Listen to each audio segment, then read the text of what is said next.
Good evening. You're on the air. Hello, Bill. Hello. Yes. Turn off your radio, please. I've been doing research and following up on the Masonic aspect of the New World Order. And I agree with you when you say that this country is a Masonic republic, and I understand all of this. What I can understand is, if these people are so after world domination, why would they give us a chance at this great Masonic experiment? Why wouldn't they just have it locked down 100 years ago? Because it wasn't a chance. It was a sure thing. Our forefathers, if you read their writings, they knew more about human nature than any psychologist that lives on the face of the earth today. They knew we would give up our freedoms in exchange for our liberties and preserve the Republic. They also gave us everything in the Constitution that we could use to destroy our own selves. They understood that human nature is such that if we can get something for nothing, and if we think it's for nothing, that's the way we're going to go. And that's exactly what has happened. So it was just sort of a hollow gesture, because they knew what the outcome would be then. Well, not only it wasn't a hollow gesture, they had to establish this country in order to give the common man a taste of freedom for the first time in the history of the world. This had never happened before.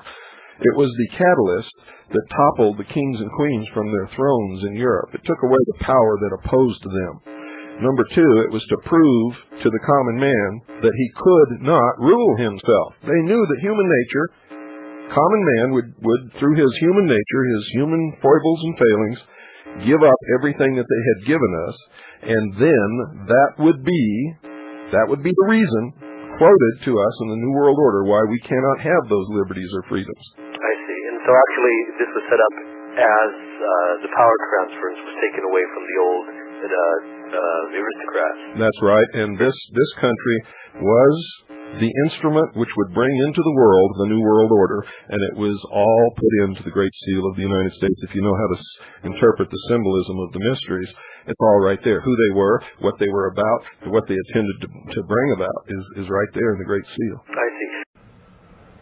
So, if our founding fathers were deists and they were members of the secret societies, and some of them were masquerading as Christians, and some of them were just weren't Christians, weren't masquerading at all, why did they create this country?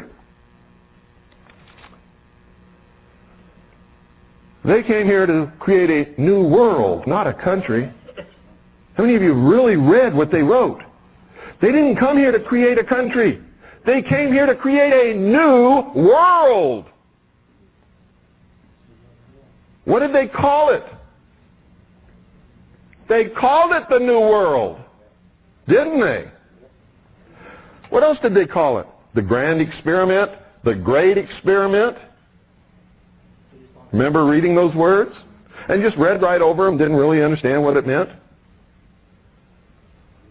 They came from a world that was oppressive, ruled by kings and queens and popes and prelates and bishops and lords and barons, who just because they didn't like the way you looked could chop you into quarters and throw you to the pigs if they wanted to, anytime they wanted to. And if you didn't believe the religion they wanted you to believe in, they'd burn you at the stake or torture you.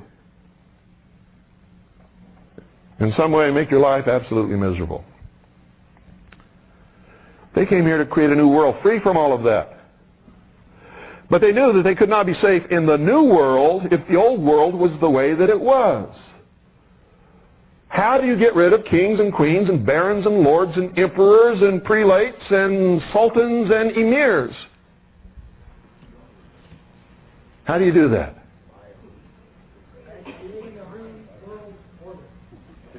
That's exactly right. A new world order. From the beginning, that was the goal, ladies and gentlemen.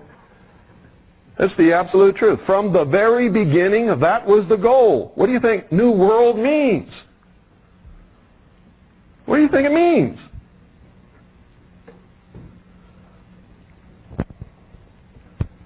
So they did something that was unheard of, never been done in the history of the world. They set the cattle free. They said, you're not really a serf. You're not really a slave. You're not really as dumb as they say you are. You're not really a bunch of cattle. Now you're free men. You got brains. We're even going to write this contract to guarantee your freedom. But we know you won't keep it because you're human. And they wrote about that, didn't they? Didn't they tell us all the ways that we would give it up? Didn't they write about it? Didn't they warn us over and over and over and over again in all of their writings? They knew we would give it up because we're human, and they were geniuses who understood human nature probably better than any single group of men that's ever lived throughout the history of the world. They understood it perfectly. What did Ben Franklin say when he came out of the Constitutional Convention after everything was signed, sealed, and delivered? Somebody said, "Hey, Ben, what have ye wrought?" See? A republic, if you can keep it.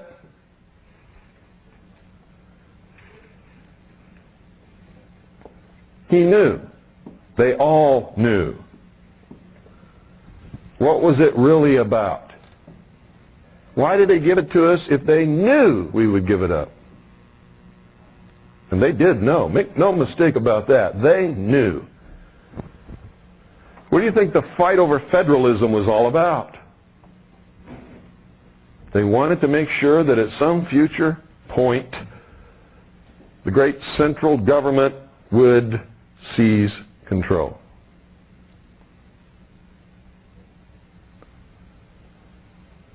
They even pretended to fight over this.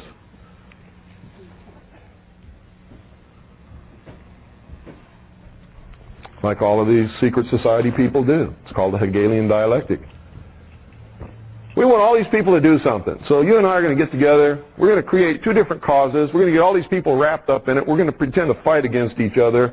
And this fight is going to bring about the conclusion that we really wanted in the first place. And they're all going to think that it was done accidentally by them, and we didn't have anything to do with it. How many of you understand the concept of Hegelian dialectic of manipulation of political resolution? If you don't, you'd better read Hegel and you'd better study it, because that's what's happening.